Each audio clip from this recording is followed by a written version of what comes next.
Hello, hello, hello, and welcome to Gritty Reboot. I'm Pedro. And I'm Meredith. What are we covering today, Meredith? We're covering two piece of shit movies. One of them is Texas Chainsaw 3D, 2013, and the other is Leatherface, 2017. Yes, that's right. We are finishing up our entire section here on Texas Chainsaw Massacre. Obviously, we took one episode to cover the original film, because that made the most sense. And then last week we did the most two logical reboots, which was the 2003 film and the 2022 film that was on Netflix last year.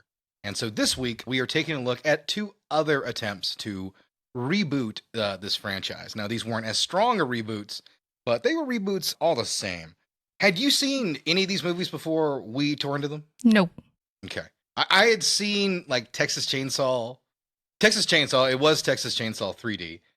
I didn't see it in a theater or anything like that. I think I caught it one time on cable when I was staying with family or something like that. And I was like, oh, this is that Texas Chainsaw Massacre movie with the girl from True Detective.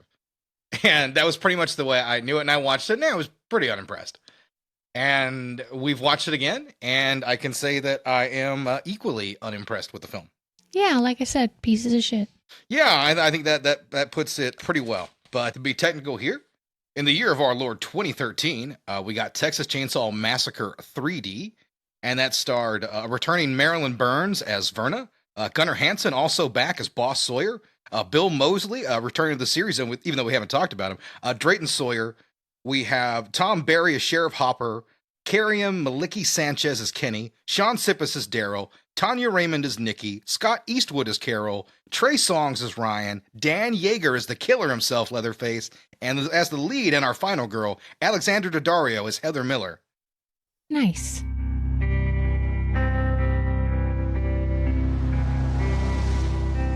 The beast in me. Did you know anything about this place?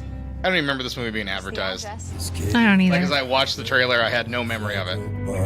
Wow. I like Alexandra Daddario. She's not very good in this. No. Just straight up with that. She's not very good in this. She's nice to look at. What? She has beautiful eyes. She's very pretty. And she has a wonderfully toned stomach. She's showing off, like, what, 3/4 of the film? Mm-hmm. And her attire choice is a little bit weird because it does feel like a period piece, what she's wearing early in the film. And I know for, 40 minutes of this movie, we thought it was a period piece. Yeah. We were confused until a later scene when someone brings out an iPhone. So up until that moment, we were very confused here. So just for a bit of technical things here, this was, they said, released in 2013. To be technical, is actually released the very first week of 2013, 1/4/13. It was made for about $20 million and grossed 47.3. So this actually did make a pretty nice chunk of change. Yeah, I'm surprised by that, actually. Yeah, it did fairly well. This is a time at the box office when kind of a lower end movie can kind of seep in there. And I do want to mention, it was in 3D. So that could have been just enough to carry it over the top. Yeah. You know, well, 3D should be a loose term. Yeah. Once again, we weren't unable to see a 3D version of the movie. We do have the capability to do it, but... Yeah, but you could tell there was not a whole lot of 3D. Yeah, there was like 4 or 5... involved. There were like 4 or 5 shots where something kind of comes at the camera. Yeah. 3D should be like everything. It wasn't really blatant. That's the one thing I'll sort of give the cinematography. They didn't go nuts with that kind of effect. If you want an example of that, Friday the 13th Part 3, that's a movie in 3D where like every 5 minutes something's coming at you on the screen. And like it just is what it is. Like you just have to get used to it over time. This movie luckily doesn't do that, but once again, you really weren't getting your 3D dollar. Yeah, but James Cameron does 3D, and he does it perfectly, where it balances with the story and the characters in the world, and it's not hokey. Yeah, it's very difficult to make a movie like that, and I don't think anybody has really thought about the difficulty of doing that, which is very, very strange to me, in all honesty. You know, we've had so many 3D movies and very few, like, great ones, you know, especially ones that take advantage of that medium. And as you may have guessed, Texas Chainsaw Massacre 13 was not going to be the one to get it done. Yeah. So the movie opens up with a flashback scene. Mm-hmm. And from the original movie. Yeah, but this is... So what we've done here, let's explain this incredibly... Well, it's not incredibly complicated, but it's a little convoluted. This continuity goes as such, is... The previous remake that we talked about last week, the 2003 film with Jessica Biel and its sequel with Jordana Brewster, those movies are that timeline is dead. Well, I forgot what the family was called there, but that's gone now. Mhm. This is a sequel to the original film, so it cuts out the second and the third movies. So and the fourth film, obviously. This picks up sort of after the first film.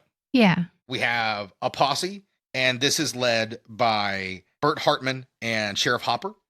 They are a part of this, and Sheriff Hooper, pardon me, by the way, because it's a reference to Toby Hooper. Mm-hmm. Basically, it's like a final standoff between this posse and the Sawyers inside the house.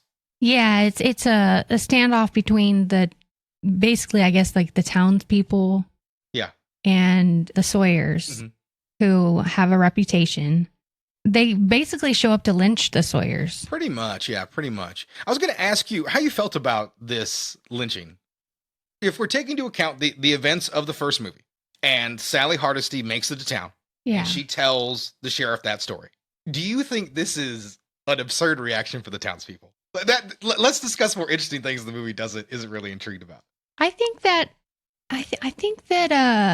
geez, I don't know how to answer that question. Yeah, because, I mean, vigilante justice isn't always the way to go, but, I mean, I don't think the Sawyers are coming clean. Because when is this movie set? Because it's so right unclear. after the first movie, 74. 74, yeah. 74. That's right. Yeah, same year as that. Yeah. So... But they're in the future. Desario's in the future. Yeah, and that would have been 2013. Yeah. And we'll get into that in a second. But, I mean, I don't think this... Because the whole movie kind of turns on this idea that these guys are murderers. And yes, they did murder the Sawyers, but the Sawyers were murderers too. They were murderers first. They killed a ton of people, and they ate them. You can't trust these people. It's kind of like Bonnie and Clyde. Like, you see the old car, and it's covered in bullets, because the cops just pulled up and started firing, because they knew who they were and what they were going to do. It's kind of a similar thing. You can make the same argument for the Friday the 13th. Or, I'm sorry, for Jason. Mm-hmm. I'm not Jason. Freddy Krueger. Freddy Krueger. Freddy Krueger. Oh, my God. Yeah, at least he didn't go like all the way down the Pantheon. Pinhead, I mean. Freddy Krueger. Ghostface, damn it. Because he is supposedly a child molester in some movies, and other movies he just kills children. Yeah. Or both. Yeah, I prefer to think it's both. Yeah, so what do you think about those parents? I mean, I think they're pretty justified, you know. to be perfectly honest, wouldn't the townspeople be justified in this? Yeah, it's why I sort of agree. This is a weird thing to sort of talk about, but I mean, if I'm being perfectly honest, like it's a dangerous thing just having them out there. Yeah, and you just can't send the police out there. You're gonna need extra people because they're killers. They probably have traps out there. You know, I mean, burning them in that house is probably the safest option for everybody trying to apprehend them and stop their wave of murders, because clearly it wasn't the first. Pulling over Sally and her friends wasn't the first time they did that. Mm-hmm. I mean, they'd been doing it for a while. There's lots of bones in there, so I mean, they had it's a weird thing for you to say out loud, but they had to be put down. That's the long and the short of it. Yeah, and I think later on this movie is going to try to take like a face turn, and we'll get into it later, but like everything depends on the fact that we think these people were out of line for not giving the Sawyers the trial that they deserved. Did they deserve a trial? I mean, yeah, probably. But, I mean, Leatherface probably going to kill people in prison, right? Yeah. I mean, he's not going to stop killing. That's all he knows. Yeah. You know, the Sawyers probably going to try to eat people while they're in there. I understand there's a lot of nuance in the discussion, but for a small Texas town to handle a situation like that, this might have been the best way to go about it. Yeah, I'm pretty on the fence. Yeah, I mean, and you can be, but I just feel like if I had heard this situation, I'd be like, well, you do what you got to do. You know, yeah, I wouldn't be like, well, I mean, that's unfortunate, man, but I mean, I can see your perspective on it. So I did want to mention that about this sequence, because I think we're supposed to look at it as both sides are crazy. And yes, you should not form a posse and do vigilante justice, but most of the time you're not going to run into bloodthirsty cannibals in your town. So, but yeah, so we get the whole flashback sequence, and basically this is where Gunnar Hansen comes into play, by the way.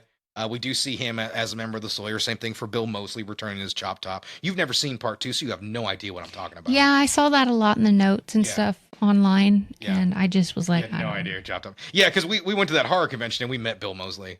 Remember? And you looked at me like, who is this guy? Yeah, I don't. Yeah, because he's in your blind spot completely because he's in the Rob Zombie movies. I haven't seen a lot of these Texas Chainsaw movies. I've only seen the first one. It's the role he's famous for, but he's also in The Devil's Rejects. We got a Molotov cocktail that's thrown and the shooting starts. Yeah, and that sets the house ablaze. Mm-hmm. And so I got up for like 1 second to go in the kitchen. I came back and I asked you, did Leatherface escape? And you were like, I don't know. Yeah. Because I'm like, well, clearly we need him for more movie.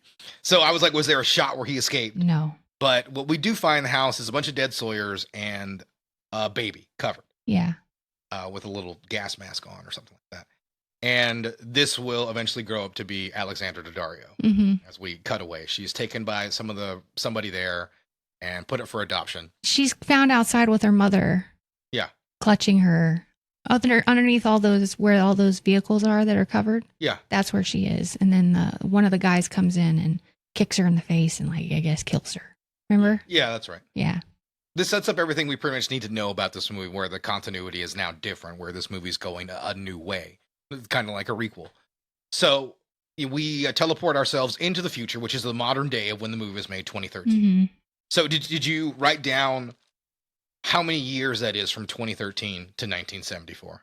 He was like 39. 39 years, yeah. Now, Alexander Daddario would be that baby. Does she look 39 years old?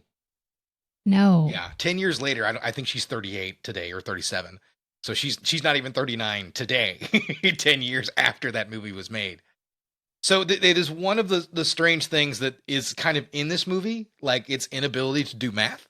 Yeah. And I just want to mention that right off the gate, because we see Heather, she's a Sawyer. So what job does she pick? She's a butcher. You spotted Alexander Daddario as the baby the guys took from the Sawyers, like, right away. Yeah, yeah. That's not like a twist to you. That was pretty evident. Yeah, yeah. I mean, I believe it's a match cut, right? They show a shot of the Yeah. baby and then they cut to Daddario. So that's a pretty, and usually that tells you that's who that person is. Some movies do a cheat, and we'll get into that in a little bit. We'll get into that in the next movie.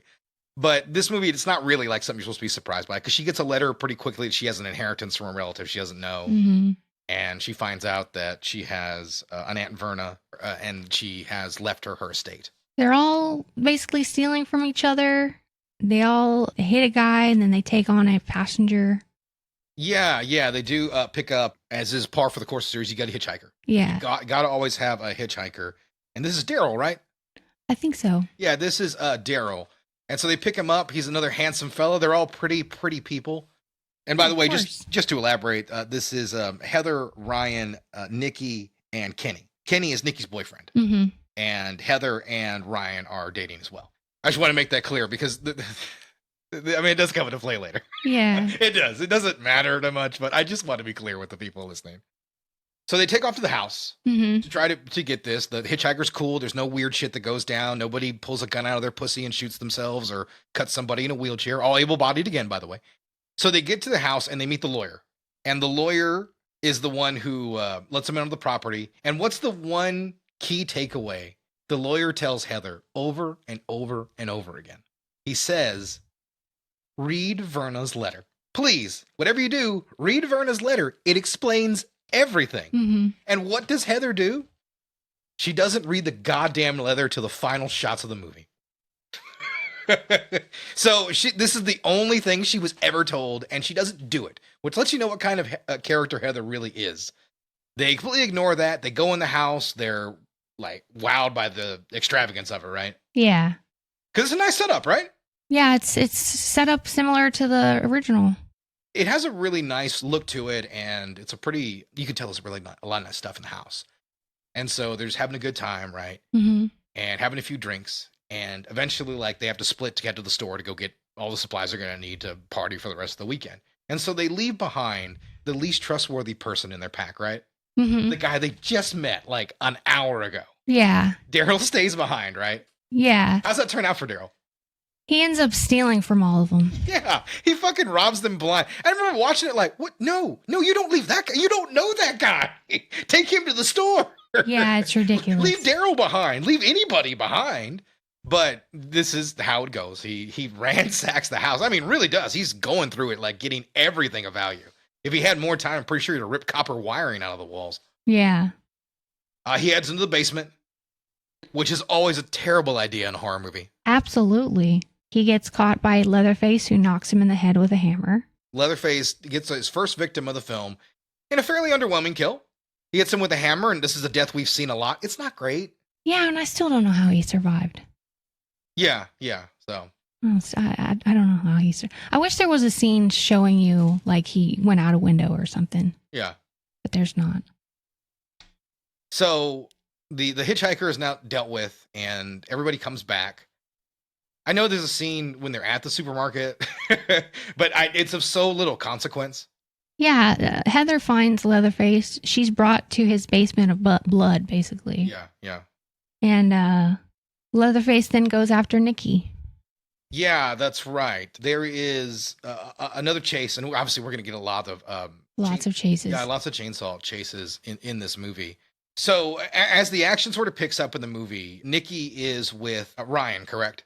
I think that's his name. Yeah, she's with Ryan, and this is like an affair, right? Yeah. She's pursuing one. And Ryan barely puts up a fight, right? Oh, of course. Yeah, he barely puts up a fight. And so Leatherface is pursuing them. And we get one of the best / cheesy lines in the movie. Mm-hmm. Is Leatherface is sawing through the barn door trying to get in. And Nikki goes and grabs a shotgun, and she goes, "Welcome to Texas, motherfucker!" and fires the gun right at him. The thing about it is, it's not done poorly by the actress. It's a shit line. Yeah. It's a shit line. Like fucking Florence Pugh couldn't help that line out.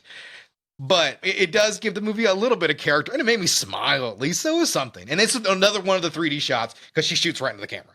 Yeah. So, and it's not gratuitous, though. You would normally, that's a normal shot you would see in a regular film. It's not out of the ordinary. And I mean, I kind of like that. It's an excuse for her to get not naked, which I thought was strange because it's like supposed to be like a titillating scene. I'm like, she's only in her underwear. So, the movie's really toothless in that way. There's not any nudity, and we'll talk about that later too. There's not any nudity, and the gore is fine at best. It was really hard for me to stay involved in this movie. Yeah. I mean, it really is. It really is. I had a hard time paying attention to it and even keeping with my notes. Yeah. It's just a shit movie. It's hard time keeping your attention. The characters aren't very good. I mean, the story isn't very good. Yeah. How it's shot is very generic and boring, bland. Yeah. It doesn't have a good soundtrack. No. Like, I could go on. Clearly. Yeah, no, it's not a fantastic movie at all. I mean, to say, and it's not even the worst movie we have this week. I know. Yeah, it's not even the worst movie we have. This was a really tough week. This was a rougher week to really break these down. So Heather comes out of the house, she gets the van started, and she drives around, and she's able to pick up Nikki and Ryan. Yeah. And they think they're going to get away, and they ram the gate? They end up wrecking the van. Yeah, because they tried to ram the gate. That's right, because it's like, no, just wait for the gate to open. So they ram this iron gate, and they just bounce off of it. Yeah. So the gate opens, and they're puttering out, and Leatherface comes in and slashes their tire, and they eventually have a huge crash. This takes the vehicle off the road. Ryan is killed instantly. Nikki is wounded, and Heather's fine. Heather's mostly all right. Yeah, it's ridiculous. Yeah. It's out of a comedy.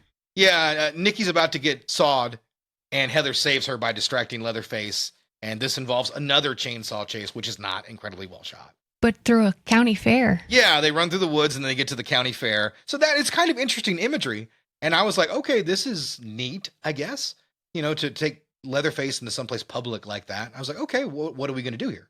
Not much. That's what we're going to do. Yeah, because she has the worst idea for a final girl ever. She goes up a Ferris wheel. Yeah. But she doesn't get on the Ferris wheel. She hangs off of one of the carts on the Ferris wheel. She's just on that thing. And it goes up. And I'm like, Heather, it comes back down where the guy with the chainsaw is. Yeah. There's no way to stop that process. Of all the rides you could have picked, that was the worst one that you could have selected. So Leatherface is like sawing at all the stuff underneath it, and he's shot. He's fired at and runs away. A police officer finally shows up. Yeah, I think that's Scott Eastwood, Carl. Deputy Carl. And then we have a bad 3D shot with a chainsaw. Yeah, because he throws the chainsaw at them, and it flies right into the camera at us. And pretty much until the very end of the movie, Leatherface does not have his chainsaw. Yeah. Which is it's a little bit weird later to see Leatherface doing like non-chainsaw kills. Yeah. Yeah, Well, non-chainsaw or hammer kills. this movie isn't really keeping with the. Yeah, so listen, it's another thing on the pile. He's got a chainsaw, but I guess that's all we need. The police come out of the van to find no one. Scott Eastwood is a police officer, which we already established. What do you think about Leatherface's design? The red shirt I never really liked that look. I think the mask is fine. The chainsaw looks good. The way he plays the part, I think, is solid too. I don't really have an issue with him as Leatherface. Honestly, I don't. That's not my problem. I think the design is okay. I think the design in the original remake was better because he was a huge hulking beast, and it's not the kind of guy he is this time. But Gunnar Hansen was a big fan of this guy's performance, so. Huh. Yeah, since Gunnar is in the movie, he did have a lot of nice things to say about him. Not a lot of nice things to say about the guy from the other movie. We talked about that last week. Yeah, because they hated they had a blood feud. They had a blood feud. So the police station. Yes. Yeah, she gets taken back there, and when she's in the police station, okay, this fucking movie. So they send a police officer to go and inspect the house, right? Mm-hmm. He's heading there, and this whole time, what do they do with this woman? They leave Heather by herself with a box full of convenient evidence. Yeah. And she opens this box of convenient evidence while this police officer is going through the house. And she finds everything that we saw in the intro. And she discovers that she is indeed related to Leatherface, Jed, right? Jed Sawyer? Yeah, Jedediah Sawyer. And everybody that she's talking to are corrupt and they're murderers and everything like that. And so you might ask, how does she take this news? She writes murderers on like one of the picture in like the most like dramatic way possible. Yeah. And she bolts out of there. He's trying to be real goth about it. That's right. Meanwhile, we have Sheriff Hooper and Hartman. They are watching their deputy walk through Vera's mansion on a goddamn cell phone. He's like FaceTiming as he's walking through the house, right? Yeah, it's ridiculous. As it was going on, I'm like, what? No, this didn't make any sense in 2013. Doesn't make any sense now. Like, you would want to be focused on the giant maniac with the chainsaw. He's having to run camera while he's doing all that. Yeah, I wouldn't want to run camera while I was doing that. That's why you use the GoPro. No, he's doing this entire thing. And he can't even see where he's going. No, he goes through the house, and I love this. He hears something from the freezer. He opens it up. Nikki pops out like a fucking Halloween decoration, right? With her arms up, and he shoots her right between the eyes. Yeah. I was like, what a great policeman. Yeah, I was like, wow, great work, buddy. You get to see not Toby Hooper, yeah, Sheriff Hooper and Hartman reacting to all this. He runs out of there and like a maniac because he killed somebody, and he eventually is killed by Leatherface as well, right? When he drops the phone. Yeah. he gets an axe death, right? Mm-hmm. An axe death, yeah. I don't know if there's been other axe deaths in the series. I'm not 100% familiar, and I wasn't keeping. It's ridiculous. It's mostly chainsaws and hammers. I mean, it's kind of weird, but you know, it's not a particularly poor death. But none of the kills in this movie are really interesting. There's a scene where you watch Leatherface sew the mask to his face. Yeah. You finally get him to put on the mask and do all that jazz. He does have a different mask for the finale, which I think looks better.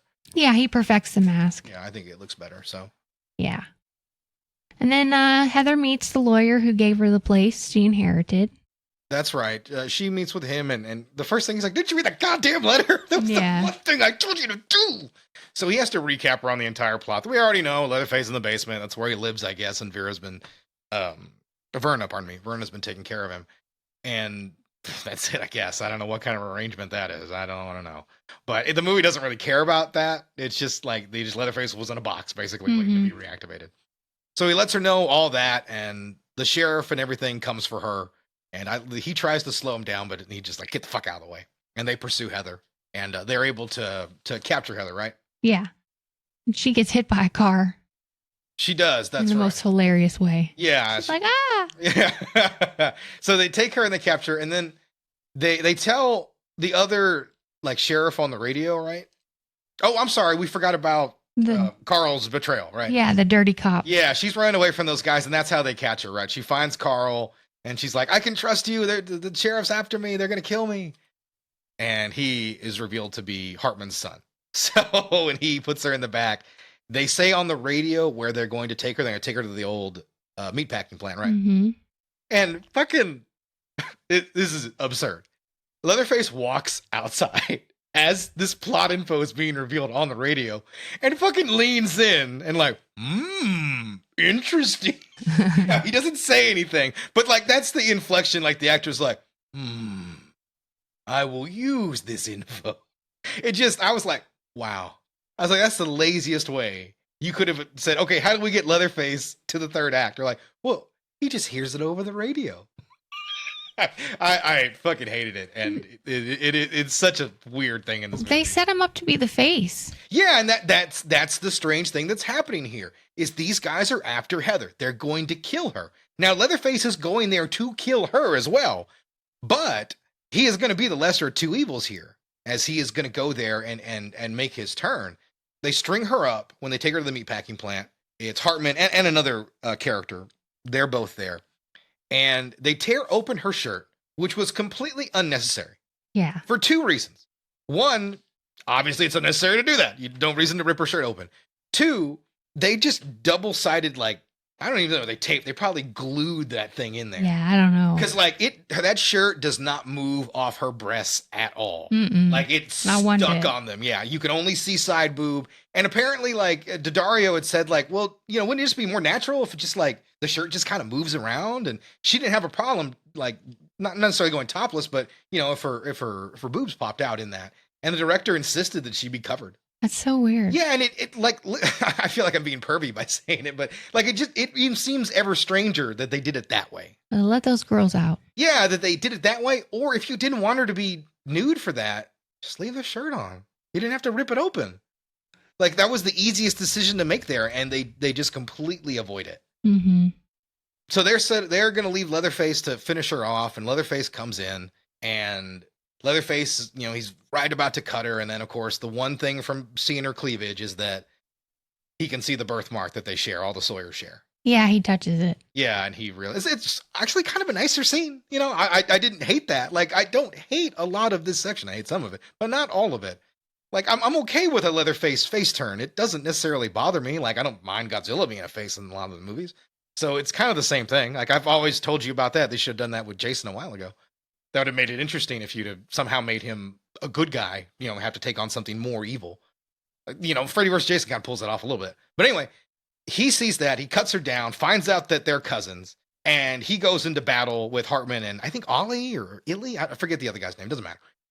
They're doing a battle, and these two guys just get the drop on Leatherface. Right? They start beating him down with their... They place a chain around his neck. Yeah, they beat him down with some bats, and then they attach it to a combine, and the combine's turning, and... A very bad digital combine. Yeah. It is turning. And they're sending him into it. Heather runs out, and she realizes that she can't leave her cousin behind. So she gets the chainsaw and goes back in there. She kills Ollie, stops the thing from running, frees Leatherface, and gives him the chainsaw, and gives the worst line reading ever to a terrible line. Do your thing, cuz. Like, I almost felt bad. Like, I did. I felt like, oh, I'm sorry. Like, I'm sorry somebody gave that to you to read as an actor. She didn't want to say that line. Oh, really? I can't imagine why. She felt that the line was too silly. Producers convinced her to say it by telling her the film itself was meant to be silly. She never saw the original, poor thing. I mean, it is. I mean, it's not a great line. The movie isn't that kind of cheese to really get away with it. And it's not like some motherfucker's always trying to ice skate uphill where it's just like, what? But it's just bad. It's poorly done. It's poorly delivered. It's awful. And it's par for the course for the film. He's able to get the drop on Hartman with the chainsaw. And yeah, you see a lot of violence off screen. Yeah, a lot of off-screen violence. Sheriff Hooper shows up again, and Sheriff Hooper just allows Leatherface to kill Hartman, which I like. I was like, okay, sure, whatever. The full face turn has happened. I'm fine with it. So he goes into the blades. Yep. In a truly awful effect. Yeah. I mean, awful looking effect. I mean, it's like it really is like a bad like PS3 game kind of looking effect. It just doesn't really work at all. It's pretty bad for the final kill of the movie. And then that's pretty much it. Hooper lets them get away, and they go back to the house, and they have, I guess, a little bit of a moment together. She finally reads the fucking letter, which tells her everything, and we get a nice cameo from Marilyn Burns. Mm-hmm. And it was good to see her one more time. I think she would pass away later in the same year this movie was released, so it would be her final performance, I do believe. And that's pretty much the end of the movie. She chooses to continue to see Leatherface, to continue to take care of Leatherface. See him like they're dating. Yeah, they kind of try to set up a sequel. Yeah, they do. The movie does set up that there's going to be more things coming along, and we do have 2 final kills in the movie, or at least I think we do. After the credits roll, we have a post-credit sequence. Heather's crappy foster parents come to try to get some of the money. They knock on the door, and Leatherface opens it and revs the chainsaw, and it cuts to black. Yeah. And that ends the movie. And it's lousy. It's lousy. Mm-hmm. It's lousy, and it's the best film of the week. Oh my God, I can't believe you just said that. It's true though. Yeah, no, it's the best film of the week. I know a lot of people hate the face turn. Like I said before, it doesn't necessarily bother me if you did something fun with it, but they don't really do anything with it. There's no follow-up to it. We don't get another installment in this. Actually, technically, the next movie is in this same timeline, but nothing really is followed up since it's a prequel. So nothing in this movie really matters. Dario wasn't very good. His bad kills, a stupid story, lousy cinematography. There's nothing to really recommend in this movie. No. There's nothing to really recommend other than it is like a Texas Chainsaw Massacre film. It has a lot of the tropes that you would find in them. So if you enjoy those kinds of movies, you would find something to maybe appreciate here. Maybe. Mm-hmm. But that's about it. I have a little bit of trivia here for you. John Dugan, who played Grandpa in the original movie, reprises his role in the opening scene of this movie. Oh, okay. Yeah, because that's right. He was just a kid in the original film. He was like, what, 19 or 18 years old? Yeah, they just the old man makeup on him. That's why it looks so terrible. But it works it works for the kind of movie it is. Originally, there was a plan for a trilogy. Films would be released out of order, with the second film coming out first and being set almost entirely in a hospital. The next film would be a prequel explaining the events that led up to the hospital scenario. The third film would be complete the storyline. Fearing this was too ambitious and risky, producers offered a follow-up to the original. And that's what they went with. Well, I mean, it makes sense that that's what they would really choose to do. And that's literally it. There wasn't much information. I mean, that's pretty much all that I know here is they were just trying to basically... The second Texas Chainsaw Massacre of the reboot series, that didn't do as well, so they tried this, and it did a little bit better. And so in 2017, they followed it up. Now, initially, they did want to make a direct sequel to this movie, but basically a ton of poor management and poor leadership decisions led to what happened in the following movie. They were unable to decide on where they wanted to go with the franchise from this point, and they didn't want to ruin anything in the continuity. So they played it ultra safe, and they went back in time and did a prequel. Yeah.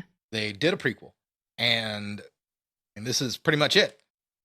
which could have been interesting. Yeah, I think there's a lot of interesting things you can do with the character. And I made this complaint earlier. We talked about Freddy. There's a backstory. Yeah. Interesting to explore that. Mm-hmm. There's something there. He became a dream demon after getting basically vengeance put on him by the parents and stuff like that. And he got out of jail on a technicality. So I think that's an interesting story. I think you could make a really solid prequel film out of the events of that. You really could. Like Jason. I mean, they're going to make a prequel series out of that. Like, you have a mentally challenged boy who drowns in a lake because people are negligent, And, there's a story that you can really follow up on that. Michael Myers, we know about everything with him. Rob Zombie explored a little bit more of that. Leatherface doesn't have any of that. Mm-hmm. There's nothing to his old lore. I mean, he just is a member of a crazy family of cannibals. That's it, right? Mm-hmm. There's really nothing. You have fruitful ground there. Yeah. I mean, you can do a lot with that. And this movie doesn't do any of those things that I think could be interesting. It tells a very strange story, and it doesn't amount to a whole lot at the end of the day. There are a few positives, and we'll get to them. But as always, in the year of our Lord 2017, we were given the film Leatherface. And that stars Jessica Madsen as Clarice, James Blore as Ike, Finn Jones as Deputy Sorrells, Chris Adamson as Dr. Lang, Sam Strike as Jackson, Jed Sawyer, and Leatherface, Vanessa Grass as Lizzie White, Lily Taylor, the wonderful Lily Taylor, as Verna Sawyer, and a very fun performance from Mr. Stephen Dorff as Sheriff Hal Hartman. Yeah.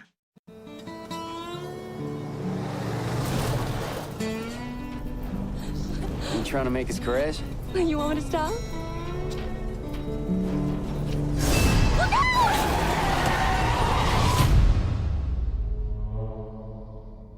What is it?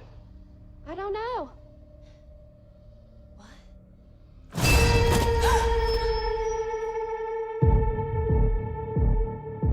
Okay, now make a wish.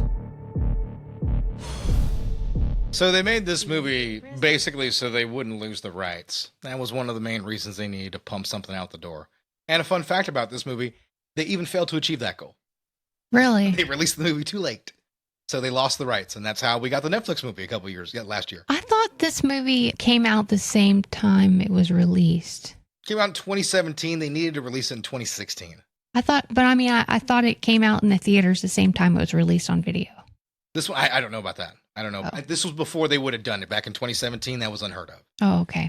But it is possible, and you could, you might feel that from the gross. I believe this was a $9 million budget with a $1.5 million gross overall. Yeah. This movie did not get a proper release. It did hit theaters in America on 10/20/17, so that's a little bit before Halloween. And even with that, it did not get anywhere. I only heard about the film months after it came out from bad reviews and YouTube videos like poking fun at how shit it was. So I didn't know much about this thing really coming in.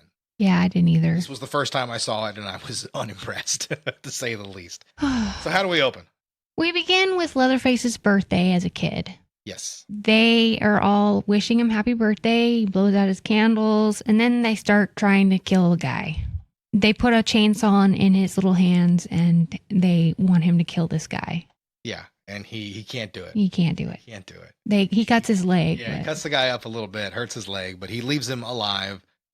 And Verna lets him know that she's very disappointed in him. And he let down the entire family. And Grandpa comes to do what he does best. He's the best killer, and he just whacks him with the hammer, kills the guy, and that ends our opening scene, our cold open of the movie. Mm-hmm. This isn't a terrible scene, if I'm honest. I think I'm okay with where this could have gone from here. This isn't a bad idea necessarily, because it is shot like a normal birthday for a good couple of minutes, and then you get the reveal of someone tied up because they think he was trying to steal their pigs. So this is a nice setup for the movie, and then pretty much from here, everything is on its way down. Yeah, we're set in the 50s, obviously. Yes. We go to two teenagers that come across a boy with a cow's head on it. I thought it was a pig's head. Was it a cow's head? I think it's a cow's head. Oh, it's a cow's head? Okay. Yeah. Either way, it's a farm animal of some kind. Yeah. So he has a cow's head, and he's like crouched in the road. And so they avoid him. And when they do, he stands up, which freaks Betty out. She's the girl in there. I don't know what the boy's name is. That's Betty Hartman, by the way. That'll come into play in a sec. So she chases Leatherface, or Jed, I guess. Pardon me. She chases Jed, trying to see if he needs help. And he is actively calling, like, follow me, right? Mm-hmm. It's like, he is. I need help and Yeah, stuff like that. So she follows him into the barn where she falls into a trap. Yeah. And poor thing. she has an engine dropped on her head. Betty is killed right there by the Sawyers in that pit. And this summons the law. Mm-hmm. And the law is Sheriff Hartman. And yes, that is a relative of the Hartman who was in the last movie. That's his dad.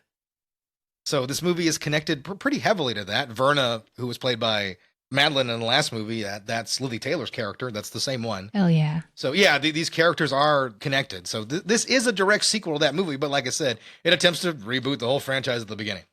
And basically the sheriff's there, and he threatens to take all of the Sawyer kids away. Yeah, because he can't really do anything because they can't find the body. Mm-hmm. So he wants to kill them, but he can't do that. So he takes the kids away, and that pretty much begins our film. They're taken away to orphanages or asylums, which is where we come back in. Yep, 10 years later. 10 years later, we get introduced to... what's the name of the asylum? Did you catch that? No. Yeah, I didn't. It's not important. Yeah, it's not. We come into a girl trying to force another girl to swallow a live mouse. That's... Okay. That's Clarice, right? Yeah. That's Clarice, our pyro, who's actually, I think, one of the movie's more interesting characters. I guess the performances in this flick are okay. That's, I guess, the best thing I can say. So, yeah, we open with that, and that kind of sets the tone for what we have here. Because what we kind of have is a character drama inside of a mental asylum for basically like the first act. Yeah. Until we get a prison break later. You meet the nurse.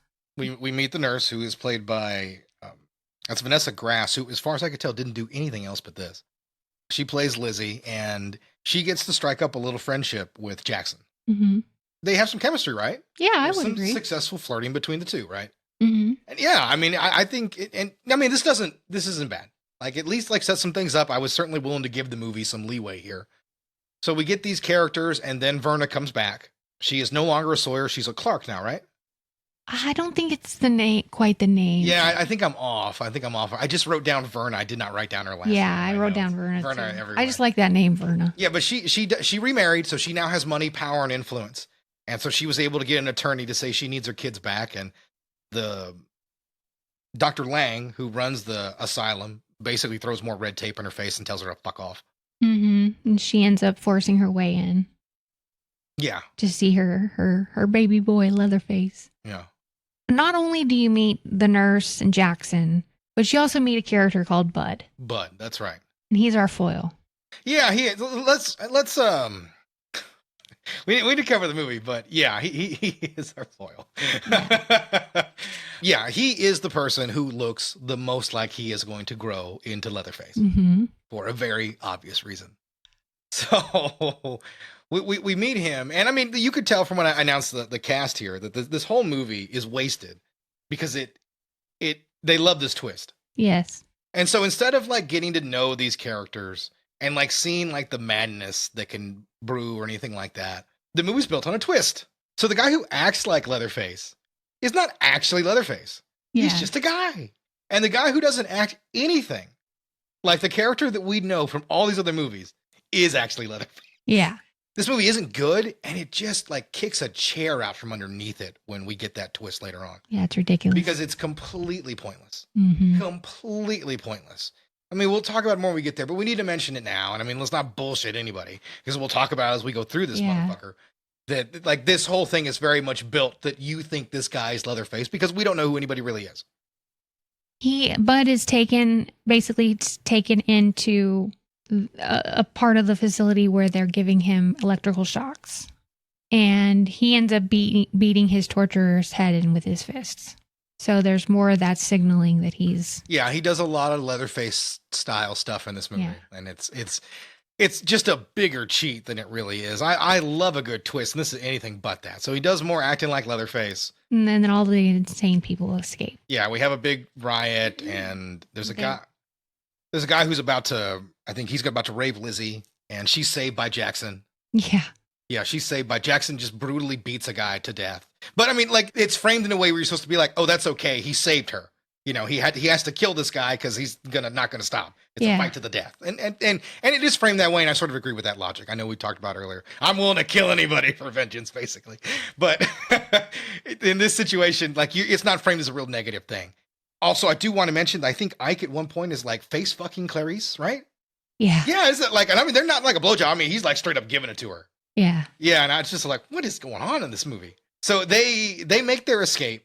They get out of the building. It is Lizzie, and we have Jackson, we have Bud, and they come out, and they're in headlights immediately, and out pops Ike and Clarice.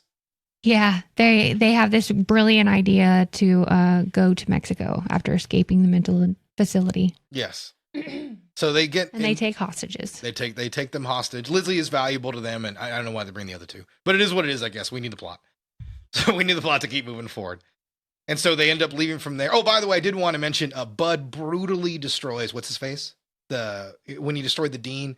I got to watch a real fun behind the scenes video about that. Mm-hmm. And not the dean, the doctor. If I put him in college, I'm my bad. The Dr. Lang. It's actually like a life-size dummy that they built. And like that, he really was like banging that thing right into there. They never had the actor do even anything in that scene. It's all just that dummy. Yeah, it's the glass made of freaking steel. Yeah, and he's beating him right against that, and I just love it's just such a funny looking thing from the behind the scenes camera angle. Mm-hmm. It's probably probably the only time I enjoyed this movie, and it was behind the scenes crap about it. It wasn't actually anything about the kill, but it's probably the film's most satisfying kill. But anyway, they move on from the facility. Yeah, and they end up at a diner where things quickly divulge into a killing spree. Yeah, this is like Natural Born Killers, basically. Yeah, they're all just on the run, wreaking havoc. Bud has to wait outside for reasons. I mean, literally, they just say, like, they might spot him. I'm like, well, they might spot you, too. There's just no substance to this movie. Yeah, so and that's all it is. They go in there, they try to play it cool for a few minutes, and then Ike and Clarice just go insane and murder a bunch of people. They kill a guy in cold blood. I think one person survives the whole thing. Mm-hmm. He shoots Bud as Yeah. they leave. And he survives. Bud's fine. Shot a ton. Yeah, actually, he shot quite a bit, but he's okay because he's supposed to be Leatherface, apparently. Mm-hmm. Apparently. So everybody runs from here. They stumble onto a house in the middle of nowhere with a corpse in it. Mm-hmm. Of course, we'll come into play in a minute. But yeah, everyone settles in. They try to patch up Leatherface. Lizzie's a nurse, so that comes into play. They fix her up. Lizzie and Jackson get a little bit closer in this time. They have a chance to chat, and Ike and Clarice are basically having like the nastiest sex scene ever, right? Yeah. Like a touch of like necrophilia, cannibalism. She's like making out with the corpse. Yeah, she's making out with, just to let us know she's like the most depraved person in the world. Yeah, it's just not a good look. Yeah. It's gross more than anything. I did like that she's the corpse is kind of gross. Yeah, he's been there quite a bit. Yeah. I mean, not like a long time, but he's been there at least a couple of weeks. Yeah. Yeah, so he's pretty ripe. I do like that she's a pyro and like her chest is burned from the fire that she started. So that was a nice touch. One nice character touch. Basically, this leads to the girl nurse trying to escape, and she gets caught. Yeah, she does attempt to try to get away one more time, and it doesn't work out for her, sadly. Ike, I think is his name. Yes. Yeah, he's the evil guy, the evil bald guy.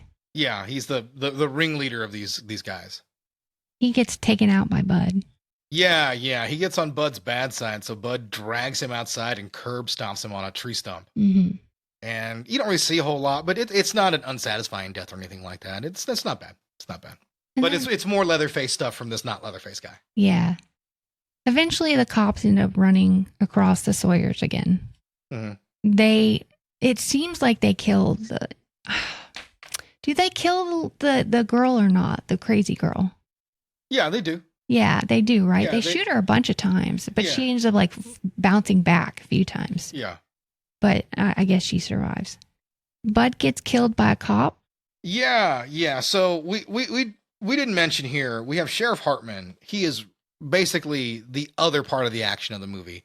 And he is in a mad psychotic pursuit of our convicts, of our heroes in this movie. And because he hates the Sawyers, obviously. Mm-hmm. So he wants to be sure that Jed is taken care of. And that's his main interest in this whole thing. So yes, he does kill Clarice. She makes a crack about his daughter. And he shoots her right point blank in the head when he finds the trailer. And this leads our other characters to take off. And they find another cop, right? And this is when Bud, like you said, he goes to attack him. And he is murdered. Yeah. Which at that point, we're both like, what? Because it is very clearly shown when he attacks this deputy that Bud is shot in the temple through the head. Mm-hmm. That he is dead as could be. So at that point, like that was our reaction. We were like stupefied at that. And then immediately, like 2 seconds later, I was like, no, the other guy can't be Leatherface. That's stupid. Leatherface can't talk. Leatherface is not going to flirt with girls. Leatherface is not going to successfully run from the police like this. Leatherface can't foster normal relationships. That's how he's Leatherface. You can't shit on a character like that and have him do things he can't normally do. It's like in Jason Goes to Hell, when Jason is in other people's bodies and he's talking. I'm like, Jason can't fucking talk. I don't care if the person could. It's still Jason in there. You can't portray a character in those sorts of ways and expect fans to just shovel up and go, that's some tasty shit. That's not how it works. Mm-hmm. And because of that, I mean, the movie just like lets a big rush of air out of it. And there wasn't much in there to begin with. We get a chase scene here as we're beginning to digest this information. And it really sinks in as Hartman is chasing and shooting them. And Hartman hits Jackson in the side of the face and completely disfigures him. Like it cuts the side of his face wide open. Mm-hmm. He keeps shooting and he shoots and he hits Lizzie. Vehicle goes off the road and he captures both of them. And at that point, like the second he got shot, I'm like, yeah, he's Leatherface. All right. Yeah. The second that happened, like, well, that sealed that deal. So yeah, because obviously Bud wasn't coming back to life, even though at this point I would have accepted either one. Both are dumb. So we move on with this, and Hartman basically is now pure psychotic, right? Yeah. Like he's ready just to kill everybody and everything. Yeah, he's totally lost it. Yeah, that's right. Eventually we get another scene with Verna killing a guy via pig. Yeah. I always enjoy when you get to kill somebody via pig. I like that in Hannibal. It's a really fucked up way to kill somebody. I think it's cool in the movie. So I dig that. Yeah, that's another thing I like. Verna sews Leatherface's face up. Yes. We get a scene where Jackson comes home. Yeah. So she does sew his face up. And, did we skip past the Hartman confrontation? Did we? Yeah, I think we did. Oh. Yeah, we skipped. I have bad notes then. Yeah. Well, and that's all it is. Like, Hartman basically just goes in there by himself to take on the Sawyers, and they surround him, and they end up capturing him very easily, which I was like, well, that was your fucking plan? Mm-hmm. Why not just start shooting Sawyers and go out in a blaze of glory? Instead, he gets his ass captured, and that leads us back into the house where we do get Leatherface being patched up. And you do see, like you said, he gets his cheeks stitched up, and then he gets a muzzle put on to sort of hold his face together. Yeah. Yeah, and he is gifted the chainsaw. Which I think being sewed up is fine. Yeah. That's your face wasn't broken. Yeah. He didn't have a fracture of the skull. Yeah. He just was torn up in the face. Yeah. So I think that's going to say, like, no, now he can't talk because of that. Yeah. I'm like, well, no, he can still talk. Yeah. It's not. He doesn't need a harness to keep his face together. Yeah. The movie didn't show you that his jaw was completely destroyed. It showed a huge gash in the cheek. So yes, he would have trouble speaking, but he could still be able to talk. It wouldn't. Yeah. it wouldn't be that crazy. So yes, he's given the chainsaw and he kills Hartman. Yeah. Yeah, he just guts Sheriff Hartman immediately. Lizzie's horrified and runs away. In a rare turn, runs out the front door. She does not bust out a window at any point, which is another thing. Once again, this movie doesn't feel like a Texas Chainsaw Massacre film at all. It's a prison break movie. It's an on-the-run film. So, we're getting a little bit of it here. And I do want to mention one thing before we leave here. I think that Sam Strike does a much better job in the very end of the movie. He studied the original film a lot, and you can see it in his movement and his mannerisms and everything like that. He really does try to ape a lot of what Gunnar Hansen did in that part. Mm-hmm. He really morphs, when he has the muzzle on his face. He does a nice job. It's unearned, like I talked about before, but that doesn't mean I can't point out when an actor's doing really good work. And it's a good thing to try to get Gunnar Hansen's mannerisms down. And he really did a nice job doing that. So I appreciate that. That's one small aspect that helps at least the finale come together. He chases Lizzie out of the house, and Lizzie sadly runs into the bear trap. Yeah. Yeah, she runs into a trap. She tries to reason her way out of it, and it doesn't go so well for her. No. She kind of gets through to him a little bit, and then she says something bad about his mother, and she just chops his head off. Yeah. He just chops her head off. We think she's going to survive everything. Yeah. But she just doesn't. But she has been a positive character, She has been a positive character. She didn't do anything wrong. She just got kidnapped, basically. And then we close with him making a skin mask. Yeah, and that's it. He makes his first skin mask out of Lizzie, and he puts it on, and he puts lipstick on himself. And he looks in the mirror and smashes it when he sees himself. And that's not a bad ending, honestly, but, there's a couple nice little moments here and there, a couple nice performances, and that's really about it. This is real garbage. If you love Leatherface and you love these movies, it shits on a lot of that. It's so bad. If you like horror movies, it's barely that. I mean, like I said, it's more of a crime movie, right? I don't know, but this next week we better do something interesting. Yeah, we need to pick a movie that's We're going to lose our audience. Yeah, it's going to be a lot better. It's something that's a little bit more entertaining. I just absolutely hate this movie. Either way you slice it, the movie's just a real disaster. Yeah. I mean, it just is. Like, I wish I could tell you this a little bit more than a couple nice performances by actors, but there really isn't. I mean, it's a garbage film, and it's just such a travesty. Mm-hmm. I mean, this hasn't been a well-respected franchise, and there's been some tough times, but this is the lowest of the low. This is worse than the one with Matthew McConaughey and Renee Zellweger, because at least, like, that's a guy trying to make a Texas Chainsaw movie. This isn't even that. Yeah. Yeah. It's not even close. Yeah, and that's the thing. If you really like this franchise, you'll be massively disappointed by this weird movie. This is worse than anything in the Friday the 13th franchise, worse than anything in the Nightmare on Elm Street franchise. It's not worse than anything in the Hellraiser franchise. Yeah. I've seen Hellraiser deader, so you guys don't have to. I have literally 3 facts about you mean there's not a lot of movie. facts? Probably the most interesting facts about the production being all fucked. The Sawyer house from 1974 was built for the filming of Leatherface. It was totally rebuilt. It looks okay. Toby Hooper's final film as producer. Yeah, he would pass away a few years later. And it was shot in Bulgaria. Yes. These movies are shot in the most Texan part of Bulgaria, I suppose. We get a lot of Bulgaria in these last couple of weeks here. I don't really care for it, but this movie doesn't really look a lot like Texas, but it's fairly convincing, at least fairly. It's not like in the other one where we get the sunflower seeds and like mountains in the background in the 2022 film. Sunflower seeds. The sunflower seeds. We get the sunflowers. A bunch of baseball players. So yeah, that Texas Chainsaw Massacre. Leatherface 2017. I hate it. Do not recommend. Don't see either of these movies. Nope. Wouldn't recommend it to anybody. I know you were able to find some reviews. Did you go positive or negative this week? I don't know. I went positive. Oh, course. Positive. Okay. I found 10-star reviews. All right, let's hear. I want to hear how people felt about these movies who absolutely loved them. All right. Before we do that, Texas Chainsaw 3D, 3.1 user review, 19% Rotten Tomatoes, 4.8 on IMDb. That sounds about right. It's that kind of movie. Leatherface, 3.2 user review, 27% on Rotten Tomatoes, 5 on IMDb. And here's a rather long review, but it's a good review. Okay. In my late teens, I fell in love with old school 70s and 80s slasher genre.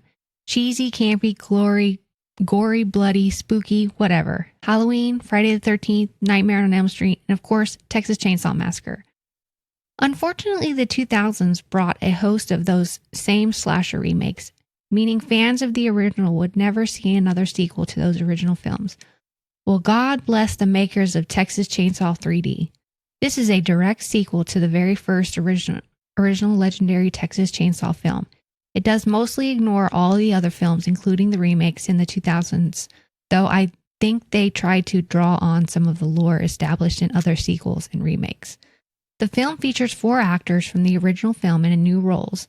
The story is solid, but does jump into some seriously cheesy area towards the end, but it doesn't wreck anything.